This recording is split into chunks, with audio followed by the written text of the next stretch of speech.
ఆయన అభిమానంతో నాతో పాటు మా కజిన్ బ్రదర్ సంజయ్ రావుని తీసుకొచ్చాను. సో బ్రదర్ చెప్పినట్టుగా ఫ్లైట్ అనేది ఎర్రబస్సు ఎలా ఎక్కాడో నేను కూడా అలా ఎక్కి తిరిగి వచ్చాను. 3 నేషన్లు తిరిగాను. మలేషియా, సింగపూర్, ఇండోనేషియా నేను తిరిగాను. So I can preach in English. Telugu కంటే ఇంగ్లీషే బాగా మాట్లాడతా. సో గాడ్ గివెన్ మీ ఆ ఛాన్స్ ఇచ్చాడు. సో అందుని బట్టి నేను సంతోషపడుతున్నా. ఈరోజు ఈ ప్రోగ్రామ్కి నేను రావడానికి నా టైం కూడా నేను స్పెండ్ చేశాను.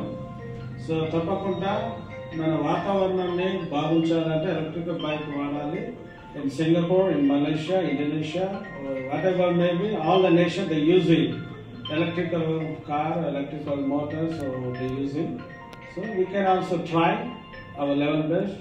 సో మై అంటే మన ప్రయత్నం ఫలించాలంటే ముందు మనం ప్రయత్నించాలి. మన ఆశయం ఫలించాలంటే ముందు ప్రయత్నించాలి.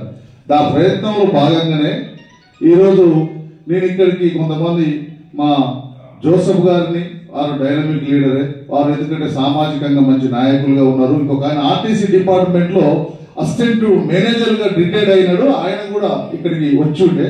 ఇంకోటి ఏంటంటే ఒక డైనమిక్ లీడర్ గారు పాస్టర్ ఉన్నాడు ఇక్కడ, ఇమానియల్ సార్. ఇమానియల్ గారిని కూడా మీ ఇక్కడికి తీసుకురావడం జరిగింది. ఇమానియల్ గారు కూడా చెప్తే చాలా మంది వింటారు, వారి మాటకు చాలా విలువ ఉంటుంది కాబట్టి వారిని కూడా ఒక్క నిమిషం మాట్లాడి విలువచ్చింది కోరుతున్నాను. రండి. సర్చ్ చేసినప్పుడు ఓకే మంచిగానే ఉన్నది.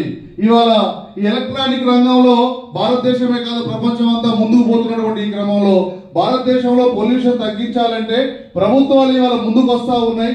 రాష్ట్ర ప్రభుత్వం కూడా ఇవాళ ప్రకటిస్తా ఉన్నది. అట్లాగనే ఇప్పుడు ఈ సంవత్సరం లోపు కాలంలో బండ్లు తీసుకున్నటువంటి వాళ్లకు లైఫ్ ట్యాక్స్ ఫ్రీగా అండ్ రిజిస్ట్రేషన్ ఫ్రీగా చేయించి